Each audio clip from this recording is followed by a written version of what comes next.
Buckle up, Buttercup. Live from Gloucester, Massachusetts. Podcasting around the world. You're listening to the Gloucester Cast Podcast, a production of Joey Shimataro and Good Morning Gloucester Media. Kick back, relax, and enjoy the show with your host, Joey Shimataro, and his crew of merry castaways.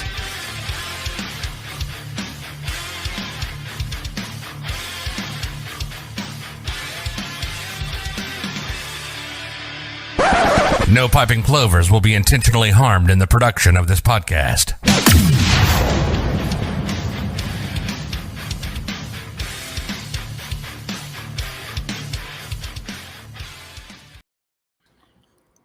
Good morning, Gloucester.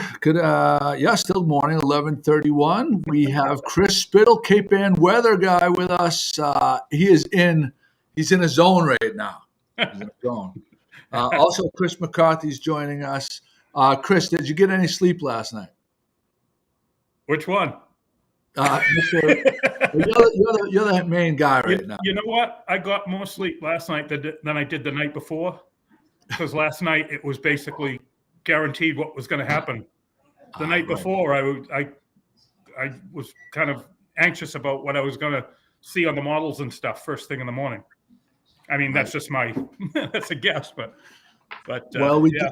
we got through the early morning and woke up to very little snow, which you predicted it was going to be more heavy, kind of like wet stuff. And as the day went on, it was going to get lighter. Chris McCarthy and I, we went down the wharf. He helped me with some things down the wharf. And as the morning was progressing, the roads were getting worse and worse. Yeah. Why don't you give us an update right now on what we thought this was going to be to what it is, and what you think any changes in tweaking the model going forward for the rest of the day? Yeah. Yesterday we were speaking of having a pastier snow for a while, and which would possibly exacerbate outages with the winds. That didn't happen. It actually went to a pretty fine, dry snow a lot earlier. A colder air came in earlier, and the winds picked up earlier. We got a 50-something gust 2 hours before we were supposed to hit that threshold. I just looked at the gusts just now, and I said we'd get gusts to 70. A few minutes ago, the last 6 gusts, 5 of them were 70 or 71. Wow. So we're still getting stronger, and we're into the 70s now.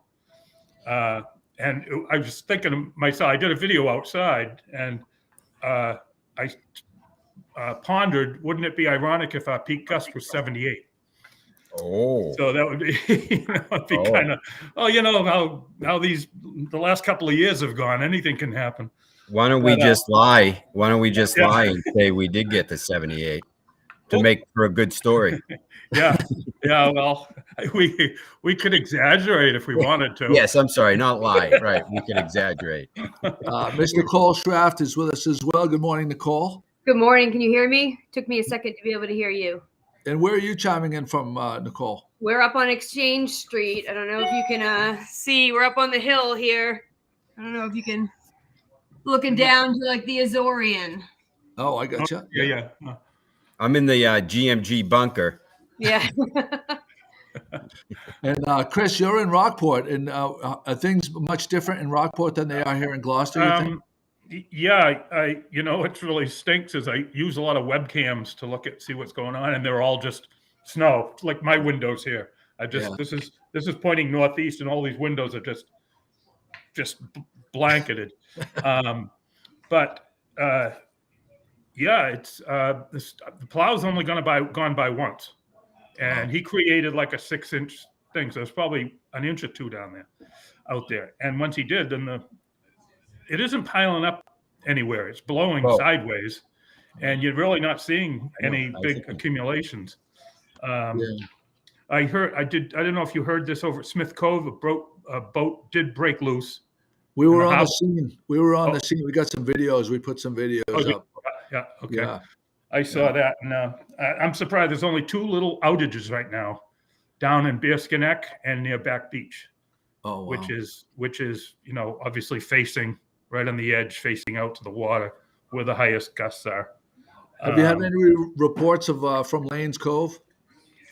No, not at all. I think I saw your video going around the back shore, and I still think, even though the winds were picking up before the high tide for like a couple hours, that it never got to that high end probably potential that we'd see water running over. I don't know I haven't heard. Some people give me some, but nobody's out, so really nobody can say anything. We got So a couple. Chris, it's 11:30. Are we in the heart of the monster yet? Yeah, for the next 4 or 5 hours, there was a Storms Prediction Center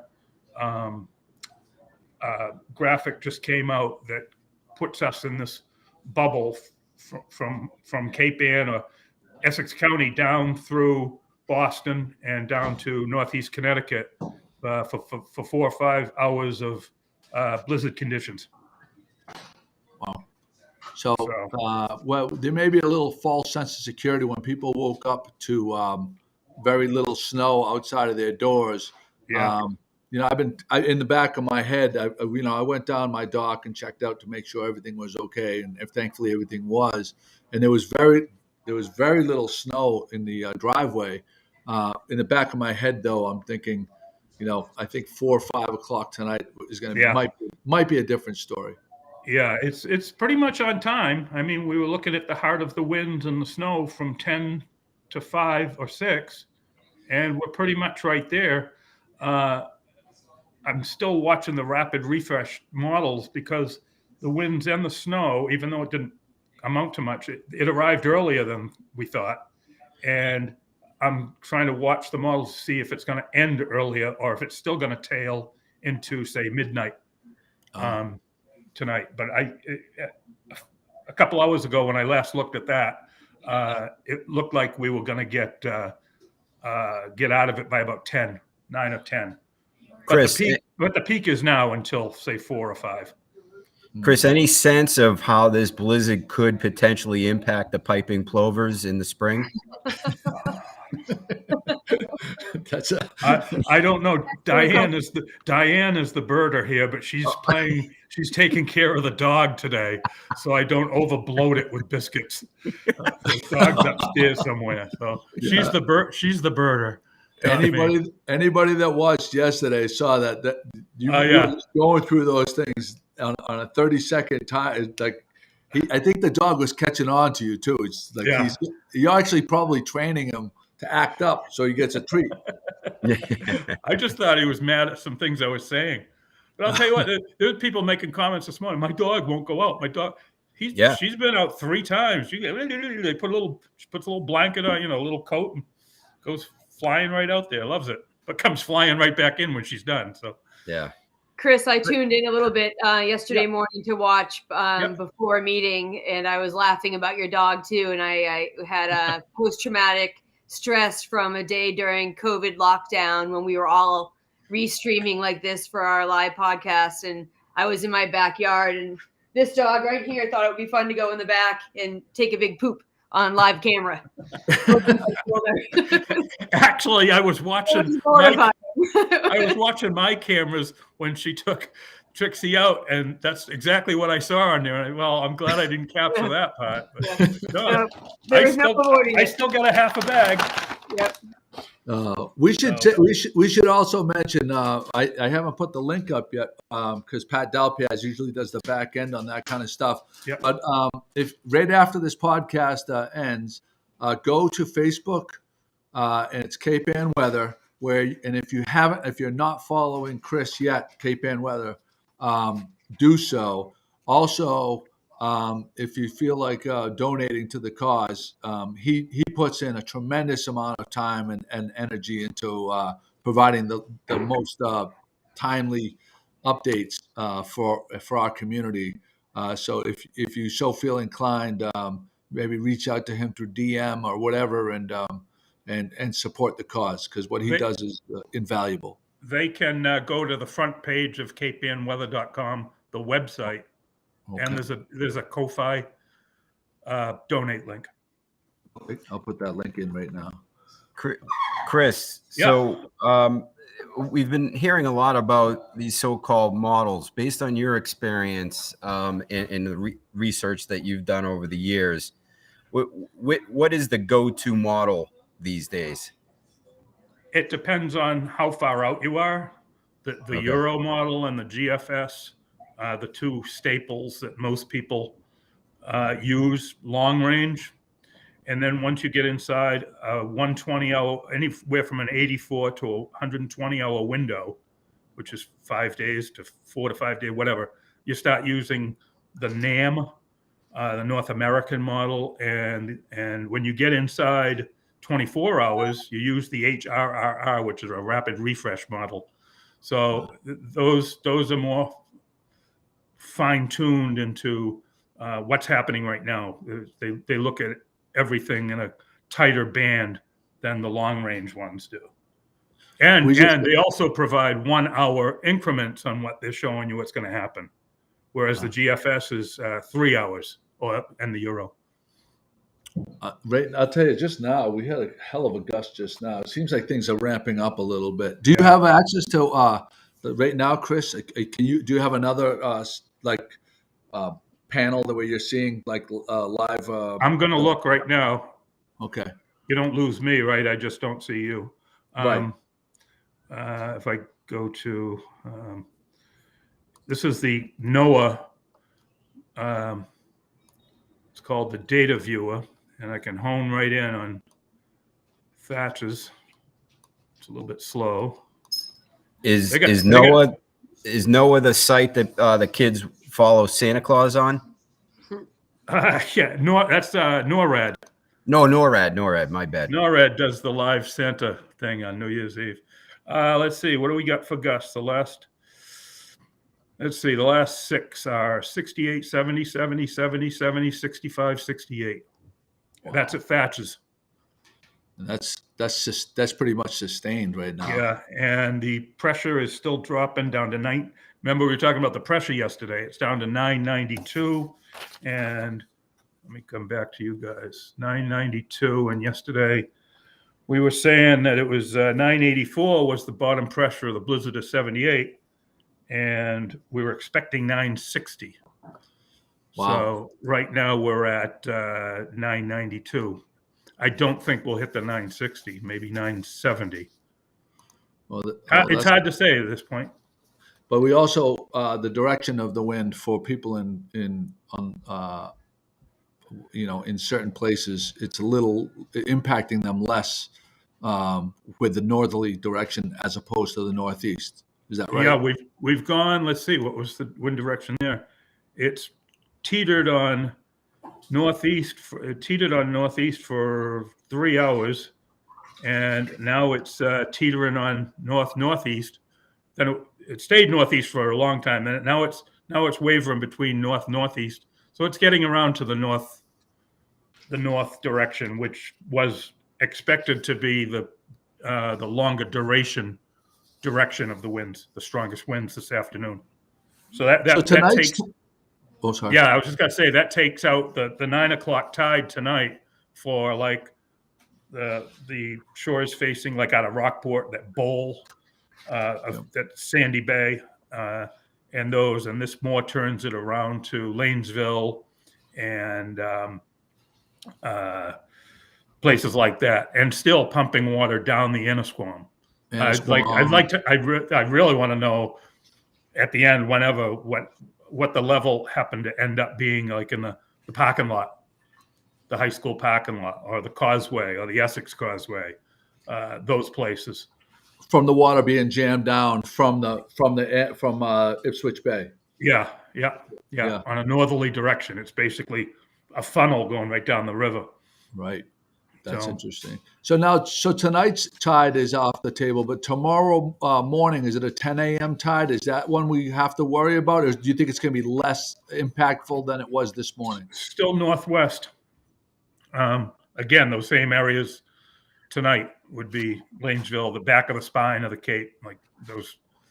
But they're all hardened. This whole island is a big rock, and most of the places are impervious to big waves.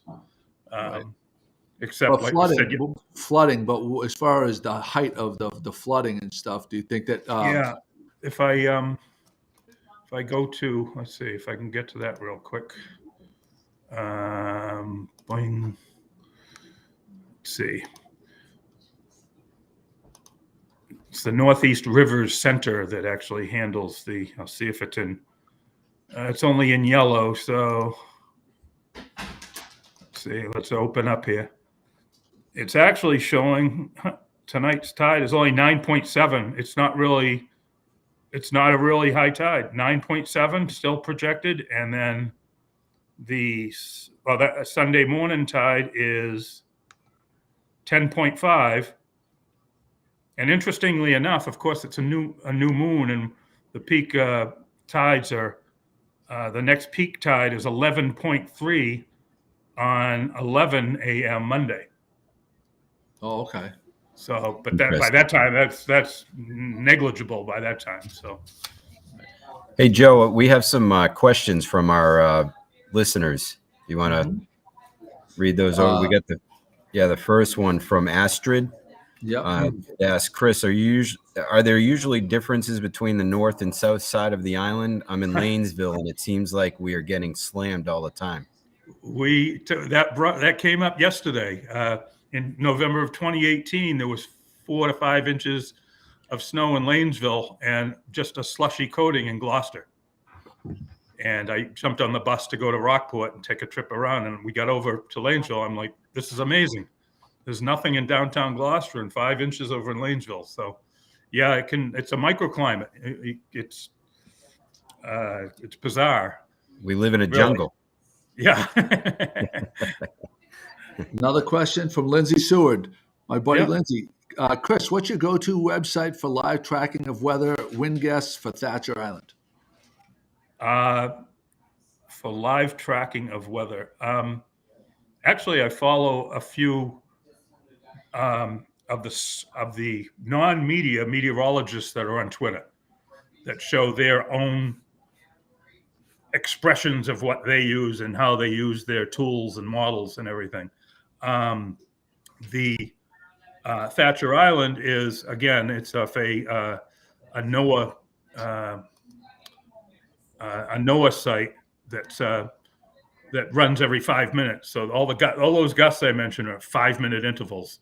A lot of the websites, a lot of the weather websites like Weather Underground, most people only have it set to 15-minute intervals, which sometimes makes a big difference. I mean, you get a collective, if you get more samples, you get 20 samples versus 5 over an hour, you got a better idea of what's going and what's trending, which way it's going.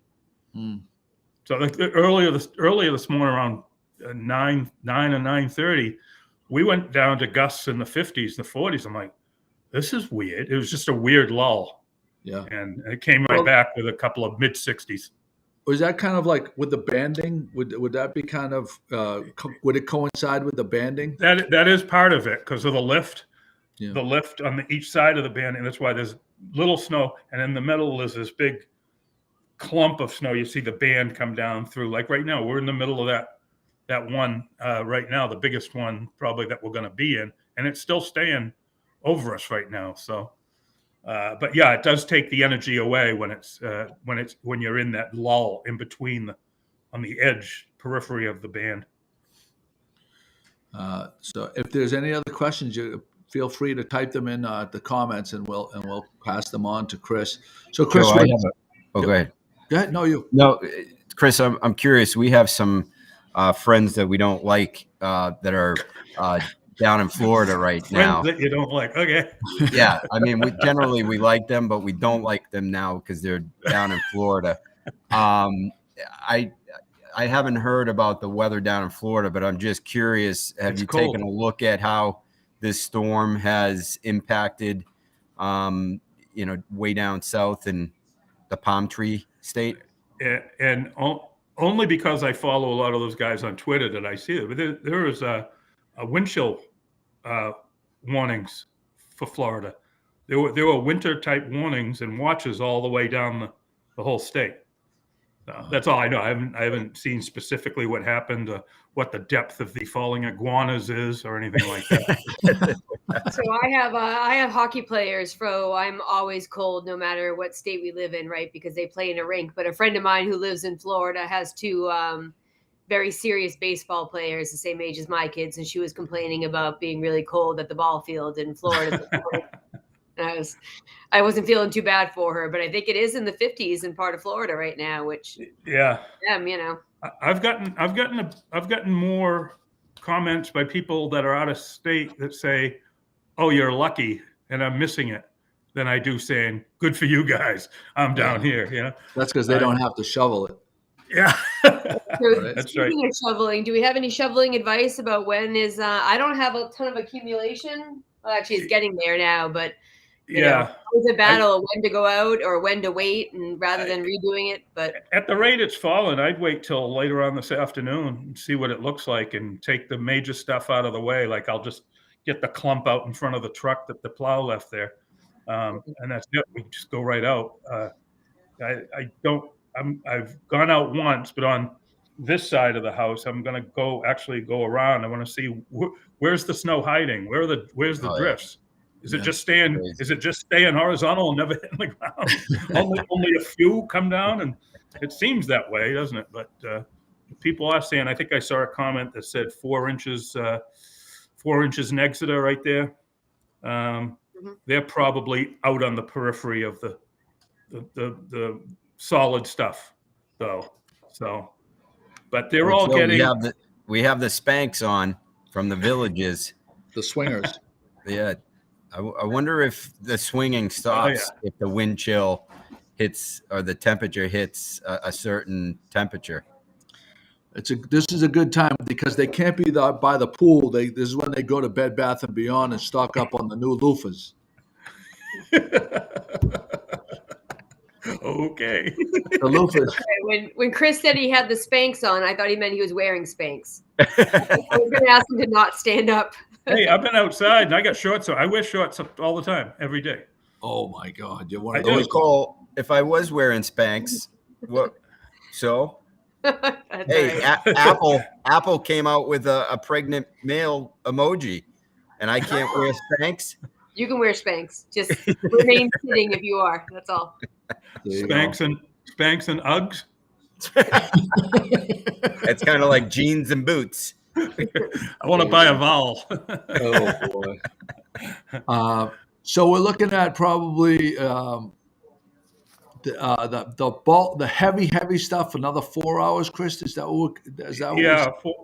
4 to 6 hours. I don't really think we're going to get to any 30 inches anywhere here. That was an outside shot. It was like 16 to whatever I said, 16 to. Or 18 to 30. I think it's more like 18 to 26 or something like that on the island around and the immediate coast, where it's been really lighter and they've gotten into the bands more like from Boston south, the southeast part of the state. They'll probably hit a 30 somewhere down there. But we're in the peak of it now, both wind wise and snow wise. Good. Hey, Rob Spanx, I'm curious. It looks like they're canceling a bunch of stuff down there in the villages. What is the temperature? If I'm assuming you're still listening, give us a weather update for the villages. Yeah, Chris, cancel the farmers market. Does he mean the farmers market here or down there? No, he's not. He's not at the villages. Imagine Chris, if we had it open up here and they had it closed down there. Oh, yeah, God. Chris, we have a lot of kids that watch Good Morning Gloucester. For the kids who are aspiring to be a meteorologist, I mean, from my perspective, it looks like a great job. You can be wrong 90% of the time and still make a shitload of money. So why wouldn't the kids want to go into that line of business? What kind of advice do you have for kids or even adults that are looking to make a career change in this new world we're living in? I'll do the kids. I don't know about anybody doing a career change too much later in their lives to become a meteorologist. Maybe do what I do because it's more of it's as much of a hobby as it is a a community service, the way I look at it. But for kids, it's like there's a few. I can't name the books right offhand, but there's a couple of great, not like Weather for Dummies, but there's books like that for kids. And I think what in this day and age, with everything that's available on the interweb here, that if you get into my links page on my website has all the models, all the radars, all the satellite stuff, all the resources that you need on the links page. So, it's basically the idea that, go and explore, look at what it is. If you are on Twitter, find maybe if you watch a certain TV channel on TV, which I do not watch local TV, or I haven't this century, but find your guys like all of the 3 or 4 from Channel 4, Channel 7 or whatever, and follow them and just see how they do it. I think most people say they grew up mocking somebody, whether it's a sports person or in this case, a meteorologist. They've mocked them. They say, I want to do what they do. Joe grew up admiring Dickie. Was it Dickie? Oh, yeah. Dick Albert. Dick Albert. It was Dick Albert, Mish Michaels, Bruce Schwegler. Yeah. Was Don Kent a weather guy, or was he just a regular news guy? I'll tell you a story. You guys know about Reverend Ralph Barker, who was the Old Salt in Rockport? Yeah. And he did WCOP in Boston, was one of the big, it was like WBZ back in the day in the 50s. And he used to do his weather reports from Rockport here to that station. And you could also call a local number and listen to it. And we always did when we wait for school to be closed. Well, Don Kent came down to visit to see how we did it down here in Rockport. And what he did was Ralph Barker used to get on his ham radio and he'd talk to people in Philadelphia and all everywhere well west. So he knew what was coming. Don Kent stole his list of ham operator things so he could use it. He gave them back eventually. Wow. Yeah, I think that was one fascinating underground insights to that. But it was, Don Kent. And of course, Barry Burbank started right around the blizzard of 78. He just retired. He was quite a legend on Channel 4. It was Mish Michaels. There was a few. Oh, Bob Copeland. Bob Copeland is an artist up in New Hampshire. He has a great webcam that looks out over Franconia Notch. Oh, wow. But says they're all over the place. So, but that in the end, what I'm saying is that you follow somebody you like and get used to how they do things and explore the different possibilities, like the models and things. So I've been sending people to your Facebook page, but I also check out www.capeanweather.com because if I haven't seen the links page, but that would you could probably get lost in all the different links you have to all the different models and stuff like that. I see Allison just posted, not a weather person, but we can't forget Shelby Scott. She's the original female Jim Cantori. Yeah. And so is Gail Huff was out there. Yeah. Oh, wow. Those people should get paid more than the meteorologist. I mean, some of them are putting their life on the line. Yeah. I was watching one channel this morning. The wave came up. They were in Scituate, and she got clobbered, completely soaked. And she had to go and make a wardrobe change. But was she on the top of a dune and a wave come up?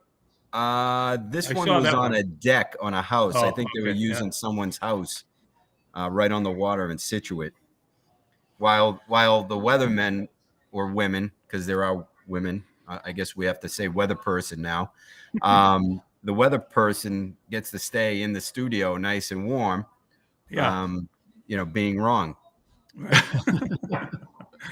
It's one of the most frustrating things for me is watching the weather. Probably more frustrating than watching CNN and Fox News. It's just, again, if I'm wrong that many times in my job, I'm showing the door. Yeah. I don't partake in, like I said, I don't even watch local TV at all. I haven't for like 20 something years. And I think in a way I don't get swayed by so much. It's just like we were talking yesterday about all the snow weenies on there going, oh no, the GFS went here, and 2 hours later, hey, the GFS is back in the show, and this went this way and this way. It's over and over and over again. Yeah. It's tough sometimes to keep watching this wavering. So, yeah.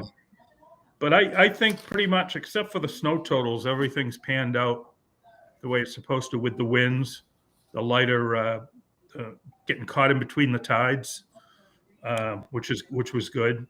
And we're pretty close to the duration time that we mentioned yesterday of 24 to 26 hours, as opposed to the blizzard of 78, which was 33 hours.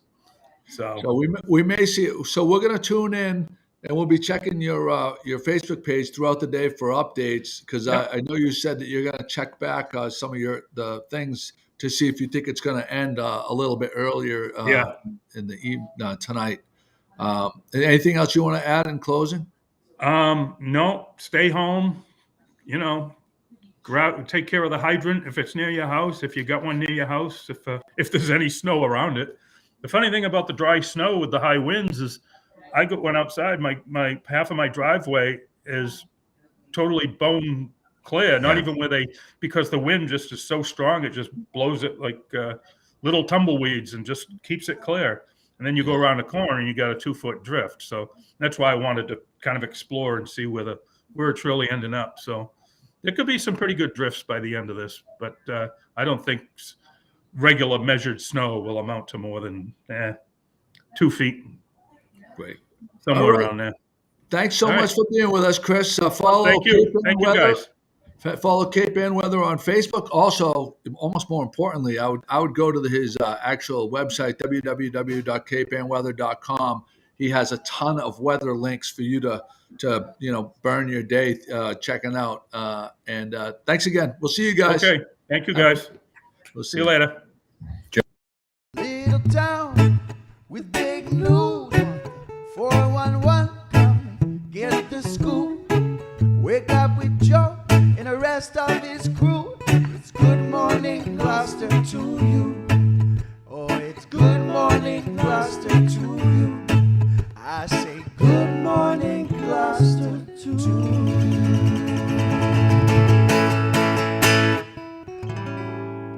Good morning, Gloucester, from over the bridge.